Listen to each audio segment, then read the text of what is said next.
इस वीडियो में बच्चों में अध्याय 13 पृष्ठीय क्षेत्रफल और आयतन जो कि प्रश्न बैंक में प्रश्न दिए हैं उससे संबंधित प्रश्न मैं हल करवा रहा हूं। अभी तक मैंने आपको एक शब्द एक वाक्य में उत्तर वाले जो है प्रश्न मैंने ये प्रश्न दिए इनके सूत्र लिखवा दिए थे मैंने आपको हैं। फिर से एक बार अपन देख लेते हैं कि इसमें एक अंक के 2 प्रश्न आएंगे, ठीक है, और 4 अंक का एक प्रश्न आएगा। तो अब मैं यहाँ पे जो अगले प्रश्न में उनको डिस्कस कर रहा हूँ। यहाँ पे अभी मैं पहले जो तीसरा प्रश्न हल करवाऊंगा और उसके बाद 10वां और 11वां प्रश्न हल करवाऊंगा मैं आपको, ठीक है। तो आप वीडियो को ध्यान से देखें।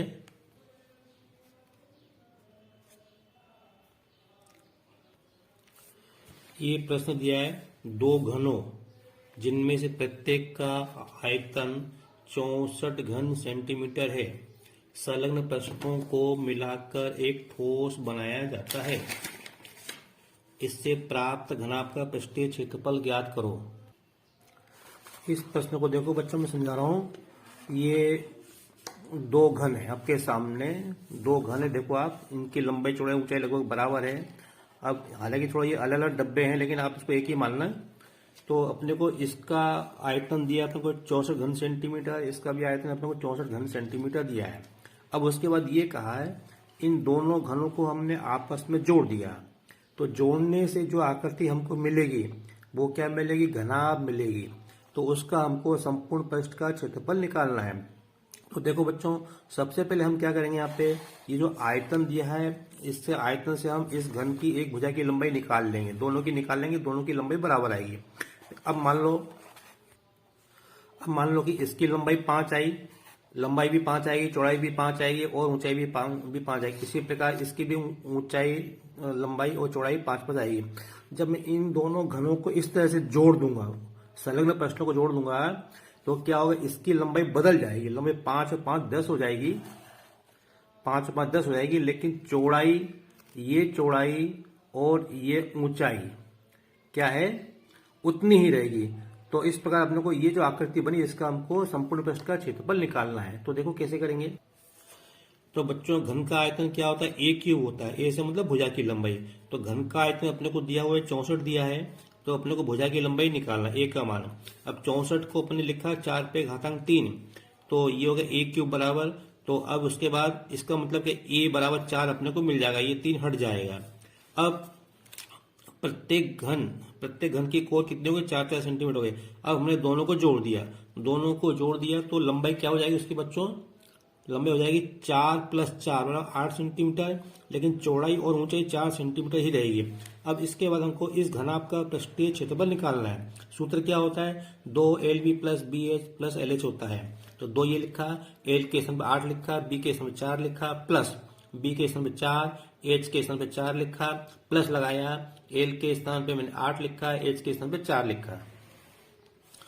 फिर इसके बाद ये 2 ऐसे ये कोष्टक में 8 चौक 32 प्लस 4 चौक 16 प्लस 8 चौक 32। फिर इनको जोड़ा मैंने, जोड़ने पे कितना है? 80 आया। तो ये गुणा में है, तो 2 गुणा 80, 2 का गुणा 80 में क्या, तो 160 वर्ग सेंटीमीटर आएगा।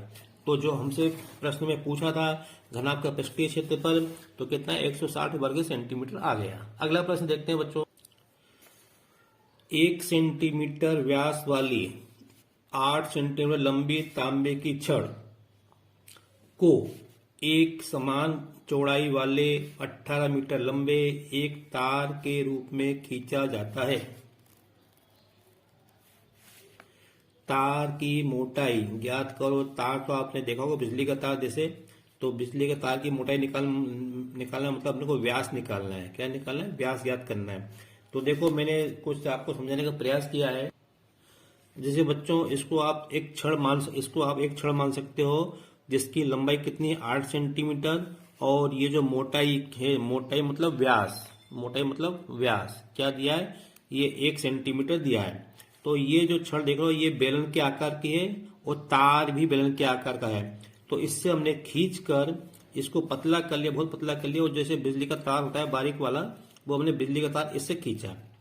तो इससे जो बिजली का तार खींचा गया उसकी लंबाई कितनी? 18 मीटर। और अपने को इसकी मोटाई अपने को निकालना है। मोटाई मतलब अपने को व्यास निकालना है। तो देखो, इस स्थिति में बच्चों क्या होगा, जब हम इस छड़ से तार खींचेंगे तो किसी भी आकार में खींचे दोनों का आयतन बराबर होगा। दोनों बेलन है लेकिन इनकी लंबाई और त्रिज्या में अंतर आ जाएगा। तो देखते हैं पहले हमने छड़ की, ये छड़ की त्रिज्या r बराबर कितनी होगी 1/2, क्योंकि व्यास दिया 1 सेंटीमीटर तो त्रिज्या क्या जाएगी 1/2 सेंटीमीटर। और h मतलब लंबाई या ऊंचाई कितनी है 8 सेंटीमीटर। तो हमने बेलन का आयतन मतलब ये छड़ का आयतन है, ये पाई r वर्ग h। तो पाई के समय पाई रखा और एक r के स्थान पे 1/2 गुणा 1/2 गुणा और h के स्थान पे 8 लिख दिया। मैं यहाँ पर लिख देता हूं, ये वास्तव में छड़ का आयतन है।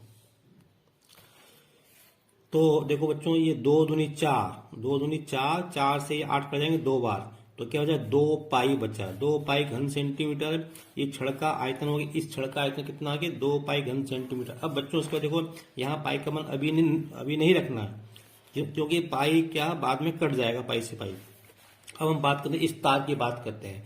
इस तार की लंबाई थी 18 मीटर, मतलब ऊंचाई h बराबर 18 मीटर हो जाएगी। ये 18 मीटर और तार का व्यास निकालना है, तो हमने तार की त्रिज्या r मान ली। पहले हम r निकाल लेंगे, उसके बाद व्यास निकाल लेंगे। तो अब देखो बच्चों, इस 18 मीटर को हमको सेंटीमीटर में बदलना पड़ेगा, क्योंकि सब कुछ हमको ये सेंटीमीटर में दिया हुआ है यहाँ पे से। तो 18 मीटर में हम 100 का गुणा कर देंगे तो 1800 सेंटीमीटर हो जाएगा ये। तो अब तार का आयतन सूत्र वही लगेगा, बेलन का आयतन पाई r वर्ग h। पाई को स्थान पे पाई रखा और r तो अपने को निकालना है ना, और h के स्थान पे 1800 लिख दिया। अब क्या किया, अब प्रश्न में क्या दिया है, ये छड़ का आयतन और तार का आयतन बराबर रहेगा। तो यहाँ पे ये तो लिखा मैंने तार का आयतन और ये लिखा छड़ का आयतन, दोनों के बीच में बराबर लगा दिया। यहाँ से क्या होगा बच्चों, पाई से पाई, ये पाई से पाई क्या होगा कट जाएगा, ये पाई से पाई काट दिया। और यहाँ पे r का मान निकालना है, तो इस 1800 को अपन इधर ले गए, तो बटे में आ गए 2/1800। 2 से 1800 900 बार कट जाएगा, तो r वर्ग बराबर क्या आया 1/900 आया। ठीक है, तो यहाँ से अपन ने वर्ग हटा दिया, तो इस पे क्या आ जाएगा वर्गमूल आ जाएगा। तो 1/900 बराबर 1 क्या हो गया, ये 30 हो गया। ठीक है, तो अब तार की मोटाई बराबर व्यास बराबर 2r।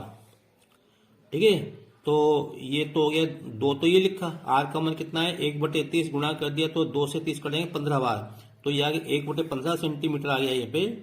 और अब 15 का भाग 1 में दिया तो 0.67 सेंटीमीटर आएगा। ये हो गई क्या तार की मोटाई। अब ये जो मोटाई बहुत कम है, इसको अपन चाहो तो मिलीमीटर में अपन बदल सकते हैं। मिलीमीटर में बदलने के लिए इसको अपने को 10 से गुणा करेंगे, 10 से गुणा करेंगे तो ये आएगा 6.7 मिलीमीटर तार की मोटाई हो जाएगी। बस यही हमारा उत्तर है, चाहे इसको लिखो चाहे इसको लिख दो, चाहे इसको लिखो चाहे इसको लिखो। ठीक है बच्चों, अगला प्रश्न देखते हैं।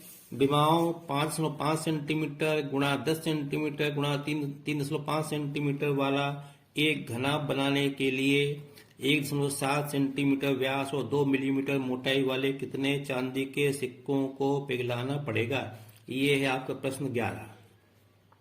ठीक है, तो देखो बच्चों क्या है, बात समझ, जैसे हमको एक ऐसा घनाभ बनाना है, एक घनाभ बनाना है जिसकी हमको लंबाई चौड़ाई और ये ऊंचाई हमको दी हुई है। अभी घनाभ हमको कैसे बनाना है, ये हमको बनाना है चांदी के सिक्कों से।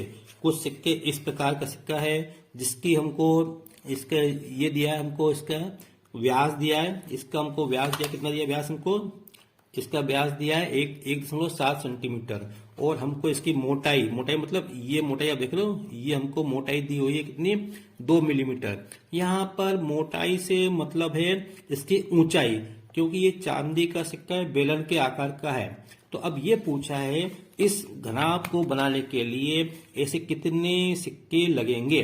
तो हम क्या करेंगे, हम इसका आयतन निकालेंगे और सिक्के का आयतन निकालेंगे। सिक्के का आयतन मतलब बेलन का आयतन, और इसके आयतन में इसके आयतन का भाग दे देंगे, तो जो मिलेगा वो हमको चांदी के सिक्कों की संख्या मिलेगी। ठीक है बच्चों, तो देखो बच्चों, घनाभ का आयतन क्या है 5.5 गुणा 10 गुणा 3.5। ये अपने को ऐसे ही दिया है, मतलब ये लंबाई है, ये चौड़ाई है, ऊंचाई ऐसा आपको दिया है घन सेंटीमीटर।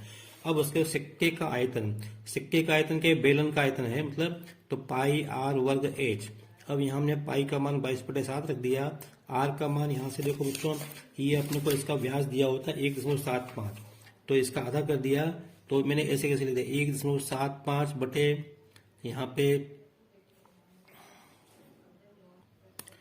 1.75 बटे 2 गुणा 1.75 बटे 2, क्योंकि आर वर्ग है ना तो इसलिए 2 बार लिख दिया, गुणा एच कितना है, एच था 2 मिलीमीटर, तो इसको मैंने सेंटीमीटर में जो बदल लिया, 2/10 सेंटीमीटर ये यहाँ पे लिख दिया। अब इसको मैंने सरल किया तो देखो बच्चों ये 2 से 2 कट गया यहाँ पे, और ये 2 से 22 कट गया 11 बार। अब जो बचा वो मैं यहाँ पे लिख रहा हूँ 11 गुणा 1.75 गुणा 1.75, ये यहाँ मैंने लिख दिया। नीचे क्या बचा 7 और 10 बचा, तो बच्चों यहाँ से मैंने दशमलव हटाया तो यहाँ पे 2 बिंदी बढ़ जाएंगे नीचे, यहाँ से हटा तो नीचे ये 2 बिंदी बढ़ जाएंगी। अब 7 से ये 175 कट जाएगा 25 बार, और इस 25 से 100 कट जाएगा 4 बार। ठीक है बच्चों, तो अब उसके बाद जो बचा 11 गुणा 175 बचे यहाँ से, और नीचे यहाँ पे 10 4 और 100 बचे। ठीक है, अब यहाँ पे क्या हो रहा है, यहाँ पे ये फिर मैंने 25 से काट दिया 175 100 को, 25 चौक 100, 25 सत्ते 175। ठीक है, अब 11 सत्ते 77 बटे 4 4 16 था 160, ये आया बच्चों। ये क्या, ये तो सिक्के का आयतन आया, किसका आया, सिक्के का आयतन। अब इसके बाद बच्चों अपने को निकालना है सिक्कों की संख्या, तो सिक्कों की संख्या बराबर घनाभ का आयतन बटे एक सिक्के का आयतन। ध्यान देना बच्चों, जब भी अपने को संख्या निकालनी हो, एक आकृति से दूसरी आकृति में बदलने के लिए संख्या निकालनी हो, तो जिसकी संख्या निकालनी हो उसका आयतन हमेशा अपन नीचे रखेंगे। ठीक है, तो ये लिख दिया। अब उसके बाद घनाभ का आयतन ये जो था ये मैंने ऐसे ऐसे यहाँ पे लिख दिया, यहाँ पे लिख दिया, और एक सिक्के का आयतन हमने ये जो है निकला 77 बटे 160, यहाँ पे लिख दिया। अब अगली लाइन में क्या किया, ये 160 बच्चों ऊपर पहुंच जाएंगे, ये 160 मैंने यहाँ पे लिख दिया, 77 ये बटे में आएंगे।